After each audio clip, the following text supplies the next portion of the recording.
What is going on, everyone? It's John here from 4Gamers with a brand new video about a very exciting exploit that's recently been discovered within the Pokemon Sun and Moon games. This exploit essentially lets you swap gender role, ability role, IV inheritance, and even shiny status from one bred Pokemon to another, and is being called swap breeding. Now, I'm pretty sure by this point Nintendo is aware of this exploit, but I'm uncertain if they'll do anything about it, as it's not cheating the odds of finding a shiny in any way. But since they patched Insta-Check back in X and Y rather quickly, I highly recommend you try out this method as soon as possible. Okay, so jumping right into how this exploit works, the Sun and Moon games predetermine the contents of eggs very far in advance, even before you've deposited your Pokemon in the nursery. This means if you somehow knew what these contents were beforehand, say one of the eggs are destined to be shiny, you could preemptively put in the nursery a certain species of Pokemon that you want from this predetermined shiny egg. With this method, we're gonna do just that, using Magikarp to collect and check the contents of many eggs very quickly, before resetting and swapping in the parent of choice that we'll use to make the shiny offspring. We'll get into the step-by-step process of how this works very shortly. The reason we're going to use Magikarp as a dummy parent to check the contents of eggs is because it hatches faster than any other Pokemon in the game, therefore allowing you to collect and hatch many Pokemon very quickly. It's basically what will save us time using this process. A huge disclaimer to this method is that you must be using Masuda method and or the shiny charm for this exploit to work. If you are using neither, eggs won't be generated in the specific way to utilize the exploit, and the swap breeding method won't work.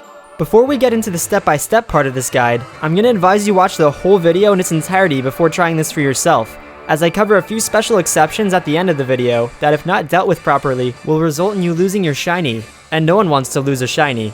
Now that that's out of the way, let's get into it. Here's a list of what you'll need to shiny swap. A foreign Ditto with the IVs you want to pass down, the Pokemon you want shiny with the desired IVs and nature you want to pass down, I'll use Sandygast for example, a Magikarp, preferably with the same gender as Sandygast so things don't get confusing, a Destiny Knot which will be equipped to Ditto at all times during the process, and an Everstone equipped to Sandygast. Magikarp will not need to hold one. Note that your Magikarp and swap Pokemon of choice could both be foreign instead of the Ditto, but to ensure Masuda method is occurring at all times, I recommend you get a foreign Ditto through the GTS. Okay, that's everything you'll need to shiny swap. Now let's get into the step-by-step. Step 1. You'll need to save your game, preferably close to or in the nursery. Step 2. Place your Ditto equipped with the Destiny Knot in the nursery with your Magikarp. Do not remove the Destiny Knot from Ditto after this point for any reason. Step 3. Collect 30 eggs. Step 4. Remove a parent from the nursery to temporarily stop eggs from spawning. You'll be saving shortly, and any egg the nursery worker is holding while you save will be unswappable. Step 5. Hatch the 30 eggs. Step 6. If none of the eggs are shiny, then jump back in the video and repeat steps 1 through 5. If an egg is shiny, however, proceed to step 7. Step 7. Note which egg was shiny. For example, if it was the 5th egg hatched since you saved, write this number down. You don't want to forget it. Step 8. Reset the game without saving. I know this feels wrong, as you had a shiny Magikarp, but if you follow the steps exactly, you'll have a new shiny Pokemon of your choice shortly instead. Step 9. This is the part where you swap parents. Place Ditto with the Destiny Knot in the nursery, along with the Sandygast holding the Everstone. Step 10. Collect the number of eggs that you wrote down on that piece of paper. Since my shiny Magikarp was on egg 5, I'll collect 5 Sandygast eggs. Note that if you're swapping for a genderless or fixed-gendered Pokemon, you would reject egg 5 and pick up the next egg instead. Please see the special cases section of this video for the explanation. Step 11. Hatch the 5th egg, or whatever number egg you wrote down. Step 12. If you followed the steps correctly, and made sure you watched this video up to the end before trying this method, you should have your shiny. Now that we've covered how to swap breed, let's talk about a few special cases that will break Pokemon Sun and Moon's predetermined egg sequence, and the workarounds for these swaps to make them function correctly. Exception 1. Fixed gendered species. If you swap from a Pokemon that has a chance of being male or female, a gendered species, to a Pokemon that has a 100% chance of being male, female, or genderless, a fixed gendered species, the sequence will break, and all of your egg's contents will change. The reason for this is because when the game is generating an egg, it basically rolls a die for each stat field like gender, ability, shininess, or IV inheritance to decide what the egg will be. Normally the game would roll an 8-sided die for gender. If the Pokemon has a 50-50 chance of being male or female, then if the number is between 1 and 4, the Pokemon would be male, and if the number is between 5 and 8, it would be female.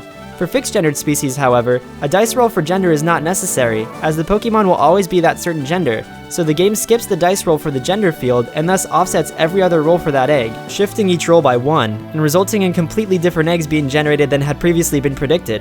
To fix this problem, one must simply reject the first egg you get after swapping in your fixed-gendered parents. The game treats rejecting an egg as a dice roll, which makes up for the skipped dice roll for gender and prevents the egg from offsetting. Please note that if you plan to collect several eggs after swapping, say your shiny is egg number 5, you'll need to alternate between rejecting and receiving an egg to make up for each missed dice roll, meaning you talk to the nursery lady a total of 10 times. But don't worry, rejecting an egg doesn't skip you ahead in your sequence, meaning you're not actually rejecting a counted egg, but treating each egg rejection as an amending dice roll. Exception 2. Species pair swapping. Another issue one might run into is swapping from different species parents to the same species, or vice versa. I honestly recommend keeping Ditto in the nursery before and after swapping, and only changing one parent for this method to keep things simple. But if you plan on swapping Pokemon around like crazy, then listen up.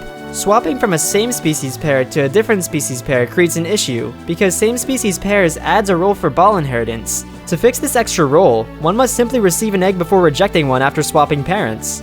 The reason the order of accepting and rejecting the egg is backwards from the fixed gendered solution is because the ball inheritance roll is done at the end of each egg stat roll sequence, and the sequence must basically be reset before the next egg is generated. Please note that the same rule applies that you must alternate between receiving and rejecting an egg until you collect your shiny egg, meaning if my shiny egg was number 5, I'd talk to the nursery lady a total of 9 times if you don't care about the eggs generated after your shiny. Another important note to add to this guide is the way the game calculates gender. As mentioned before, the game will roll an 8-sided die. A Pokemon with a 1 in 8 chance of being female, such as Salandit, will only be female if the game rolls an 8. A Pokemon with a 1 in 2 chance of being female only needs to roll a 5, 6, 7, or 8 to be female. This means hatching a female Magikarp does not guarantee you a female Salandit when you swap. The swapped Salandit egg will only be female if the female Magikarp had rolled an 8 for gender, and will result in a male Salandit if the female Magikarp had rolled a 5, 6, or 7 for gender instead. As this guide mainly focuses on how to get a shiny from the swap breeding method, and for simplicity's sake, I've decided to exclude the ability mismatch issue and male and female IV inheritance from this video, and will link a helpful graphic in the description below if that's something you'd like to check out. Well, I think that about sums up the basics for swap breeding a shiny Pokemon in Sun and Moon.